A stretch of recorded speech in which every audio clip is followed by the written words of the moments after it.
Hello, I'm Feed Me. My name's actually Jon, and you're in my studio. I'm here with Computer Music doing a production masterclass, and I'm going to show you through my track Satanic Panic off my forthcoming album High Street Creeps. Alright, so this is a track off my new album. It's called Satanic Panic, and I suppose it started with me working with some guitar stabs I'd sampled a long time ago, playing guitar with them, and then the track sort of evolved from there. I was trying to do something that was between two worlds of styles I've produced. So, first off, I'm going to talk about the drums. So sometimes I would tune the drums to be in with the track. In this case, I didn't. I wanted it to sound a bit more guttural and aggressive, I guess. And I wasn't so concerned in having a really strong fundamental across all the bass. I didn't mind if it sort of rumbled a bit. So with that in mind, I worked with a kick drum in two layers. So the first would be like a top end layer, which I would use for presence and space, basically, as you'd expect. So easy enough. You see, I use a lot of the Fab Filter stuff. I've adjusted, taken the low end out, not too aggressively, but it's mostly gone.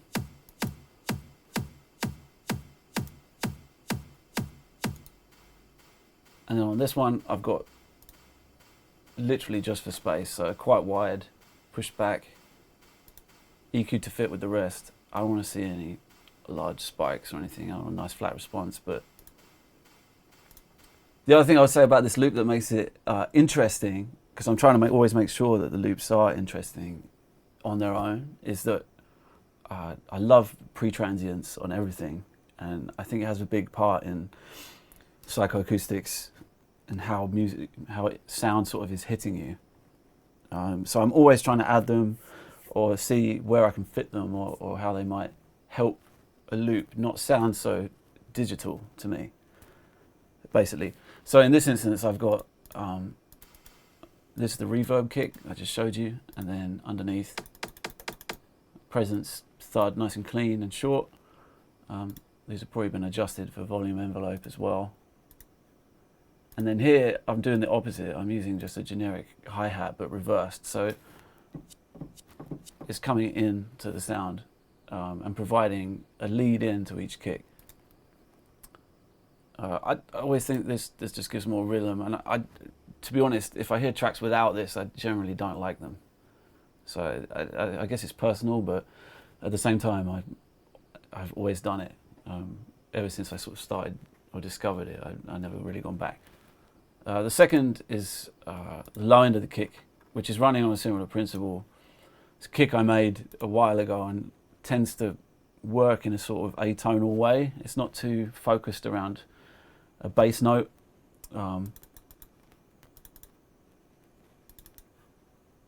Just unmute it so you can actually hear it.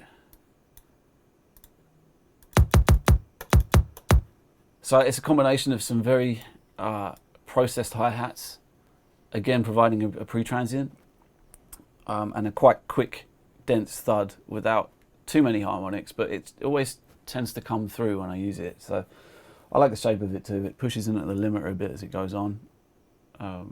So that seems to stack quite nicely if I've got more presence in the other kick, which is sort of filling the beginning of the kick, and a nice sort of thud afterwards. So then combined, we get.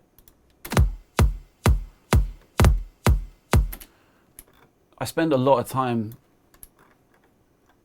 timing my drums.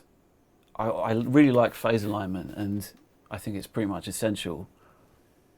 I think, to be honest, I think that's a lot of the time more important. I hear people talking about tuning the drums or whatever, or compressing.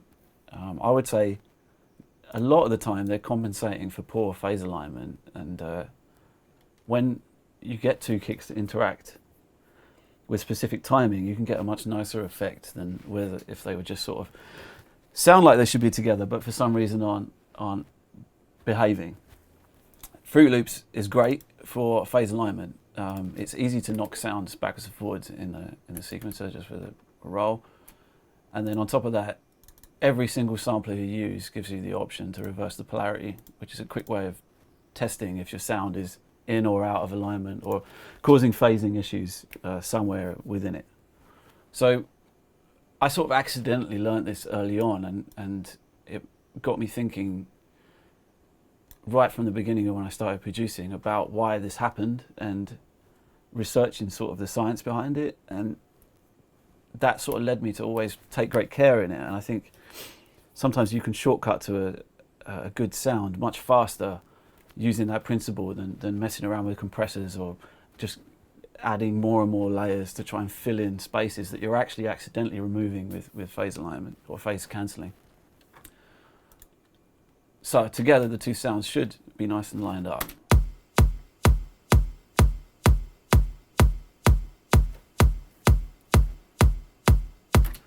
When I'm working on a kick, I tend to like move around the room. I'll listen on, I've got 3 different sets of monitors here. I've got my ATCs, which are beautiful. My P22As, the old ones, which have a great tendency to show you transients that are important in dance music, low mids and lows. And if something sort of snaps on the P22s, I know it's going to snap on a big system. And then down there, I've got a little mix cube thing. I forgot what it's called, Aventine thing. Basically sounds crap deliberately and in mono. And I'll use that to sort of reference how things will come across on the obligatory phone, laptop, or whatever other bullshit you're listening on. But again, if when you're dealing with a lot of things, sounds that may, because you're listening in such a bass-heavy environment, and you're probably bass-focused if you're making dance music, you can accidentally quite easily overlook necessary harmonics that would translate the music to a small-scale speaker. So sometimes something will sound very impressive because the sub is helping your brain fill in the melody, and as soon as you play it on a tiny speaker, all that information is gone, and you're left struggling to hear the melody of what you're making. For the beginning of this track, that's most of the drums. I've done some little rolls here where so I'll mute the guy.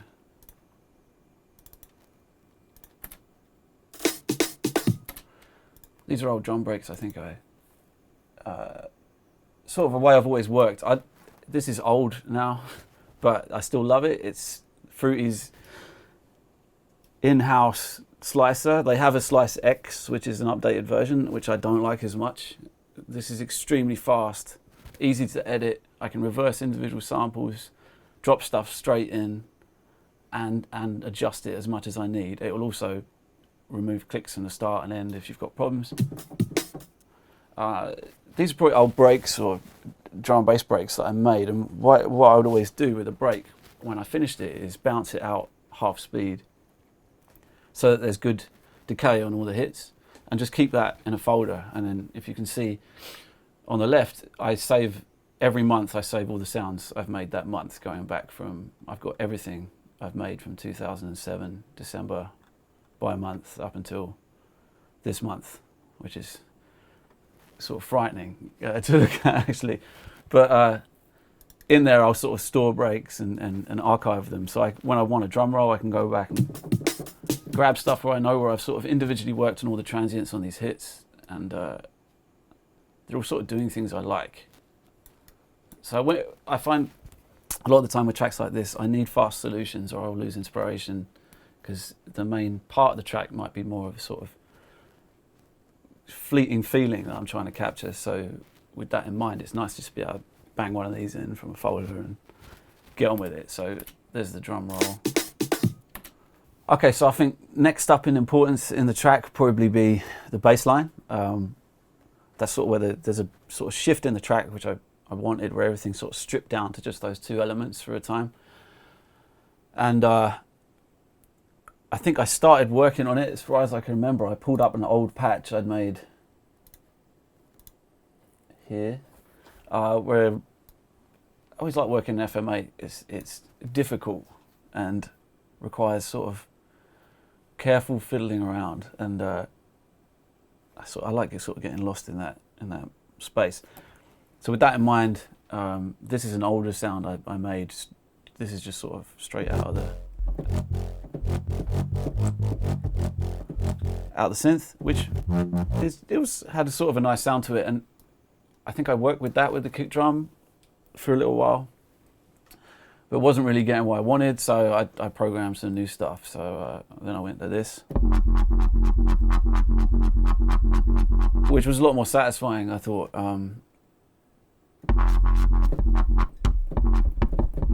It also has some sort of velocity sensitive behavior, I think. Maybe not, I can't remember. But anyway, it was basically, once I got the rhythm into the sound, I tried not to quantize the LFOs on the sound too much. I wanted it to sort of shift and wobble close to the beat, but not perfect. I think trying to strive for the perfection in these circumstances tends to remove energy and sort of the will to dance to what you're listening to as well. I've always really enjoyed stuff that's off quantized very slightly.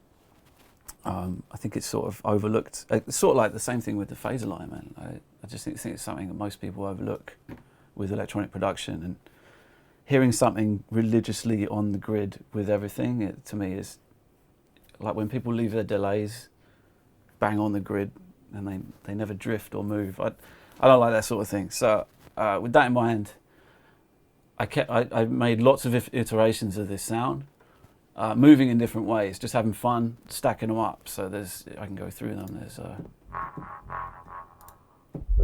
some of these will be doing or trying to do different jobs with the sound.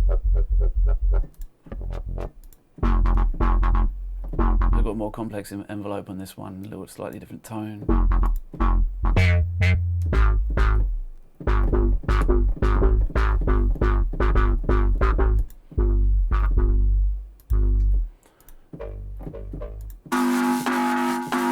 So some of these, the next thing to do was to start working on the sound and get more out of it. So initially, I guess when I make these sounds, they tend to be very bass heavy because I'm having fun. I've got the speakers up loud and I'm sort of seeing how the sound impacts and makes me feel. But from an engineering perspective, that's eventually not totally useful for getting the maximum volume out of your track and sort of having the most control over the sound once you're trying to, get a good frequency response across the spectrum, and you're starting to try and limit or compress the audio. So with that in mind, I make the sound with the bass in it, but later on in this track, I separated the bass out and ran them as two separate channels. So initially, the majority of these are very bass heavy.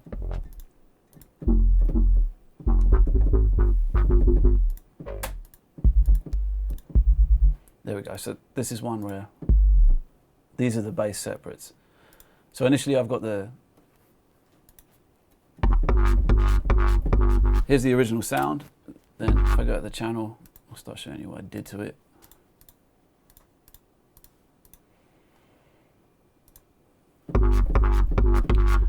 So this is Camel Fat 2, which is pretty much impossible to get because Mac bought Camel Audio, I guess, and they vanished, and now this is just a relic from when I started producing. But just as a creature of habit, I guess, I still drop this on a thing. I like the filters, basically, the bandpass filters.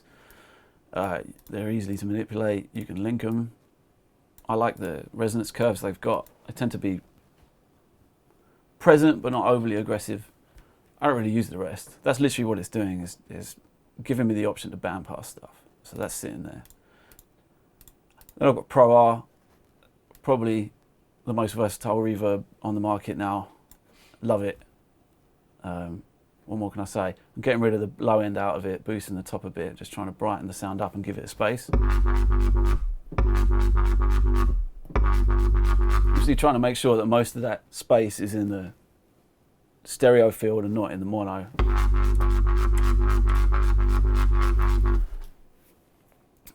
So it's not cluttering anything in terms of how that will translate to a small speaker and how it will translate to subs on a club system. Then I've got Saturn again. I'm just going off about Fab Filter, I guess, but one of my favourite distortions now. good for some, let's just do some old tape stuff.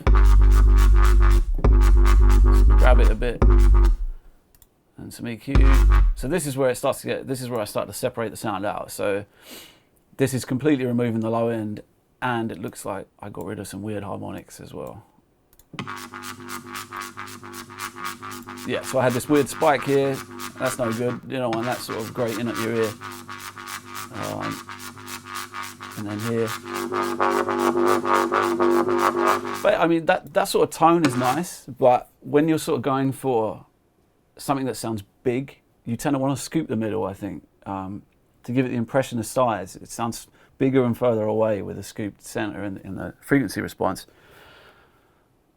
So although I like this sort of tone, I tried to move that into different areas of the song and edits and things, so that it was only present sometimes as opposed to being there all the time. So once this is all scooped out, then I squished it. Just really aggressive compression. I like how it bites the front and sort of lifts it up a little bit at the end as well. I can tell when it's working, when it starts to be fun just to stab at the keys, and then I'm sort of having a good time. So there's the top end of the sound, and then what I would do at that point with FM8 is clone it out. So you can see down here I've got a duplicate, and then I've just turned off all the other operators and I'm running it just as a sub. So this is exactly, I know that the envelopes are going to match. The sub is going to be doing exactly the same thing, pitch, envelope wise, everything as my original, but now it's just doing the sub end from it. So the combination of the two will now give me control over these two things separately.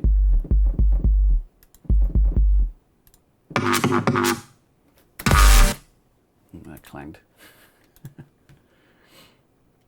I think they're probably here.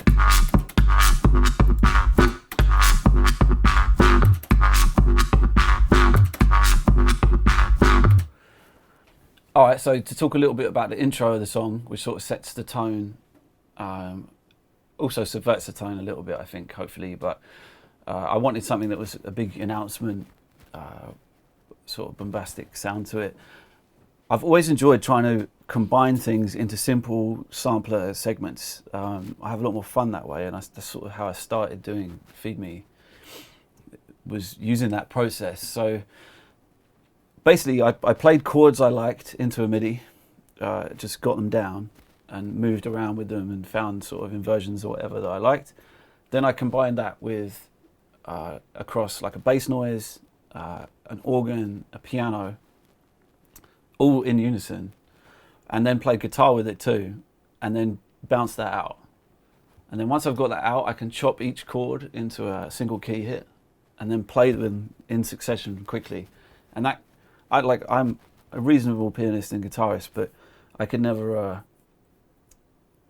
play that fast to get the sort of rhythms and things that I'm interested in. So that was a quick way of sort of using FL's Fruity Slicer again as well, turning things into almost like an MPC format where I can play things quickly. And the result of that was this. So once chopped together and bounced down.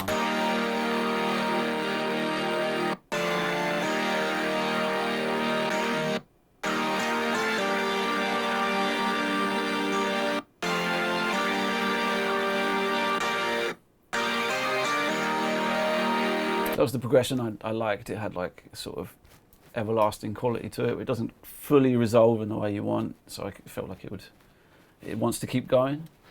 And then it was a case of sort of layering that up. So next I've got, here I've got some arpeggio doing some vocodery sound. I think that's just produced on Spire, probably edited preset. And then for arpeggiating, I use FL's arpeggiator because it's perfect. And why would you use anything else? It's great.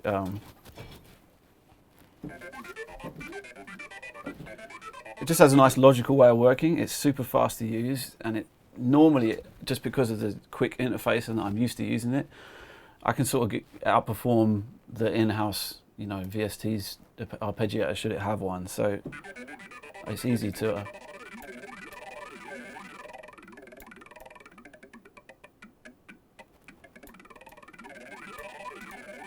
easy to get it on time. I can easily set it into a usable thing, change the range. So I can't think of a faster way. I've never found a faster way of doing that, and it's great. It's great fun to play with. You can do it with anything, and it's always available on every sampler that you use or every VST that you use. So whether it's a hi-hat or whatever, you're fully capable of arpeggiating it should you want to. So I've got this layer here, which I've probably just fucked up a bit, but whatever. Yeah, a little bit, but whatever. There we go. So there's those two. It's just automations for LFO tool. I'll come to that. Okay, next layer in the intro beginning is there's like a drum layer. So like I said, I wanted it to be natural and in contrast to the drums in the drop. For that reason, I used like a studio drummer kit. Then I think I've distorted that a bit.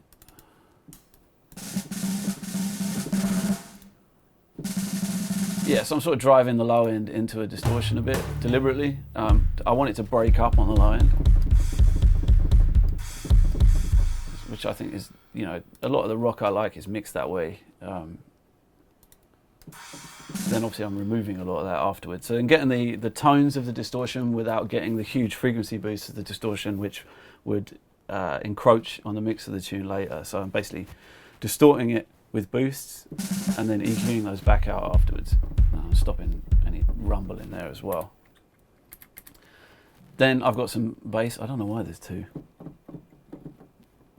I think this is a sidechain trigger. It is. Some of this I'm doing from distant memory, so bear with me. So I've got one sine wave here triggering sidechain, so it's running to channels which are relevant and triggering fruity limiter, as you can see when I trigger it, to dip.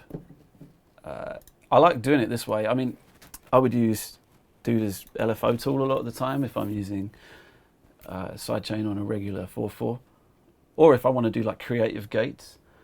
But for stuff where I want to be able to sort of MIDI things in, I still prefer using this technique. And by setting up just a really high-pitched sine wave or something, I can't remember what I did here exactly, but a very short envelope, it gives me a lot of control over the length of the dip of the sidechain just by adjusting these envelopes, so I can get pretty precise with it. So I've got one Fruity 3 os doing that. This is literally the most basic synth of all time, and it's been in Fruity Loops since I was at school. But again, it sort of does the job. This is doing the bass in the beginning, so I'm running, instead of running a sine wave, I'm running a triangle, which allows me to bring a filter down over it, which gives some slight harmonics into the sound. So if I, where have we gone?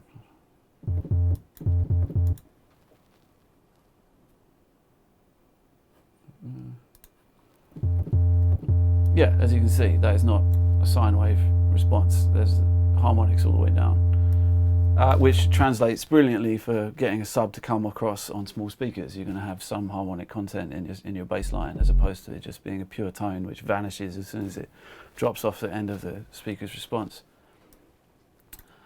So with that in mind, I just low pass it a bit to tame those a little bit so they're not coming out over the sound. I don't want this to be a feature, it's a subconscious thing, but it's still there. So I've got that playing basically the root notes of the chords, and then the drums timed up with sort of what we're doing. Had some fun with using toms and things with the rolls, and then with that all together with the track.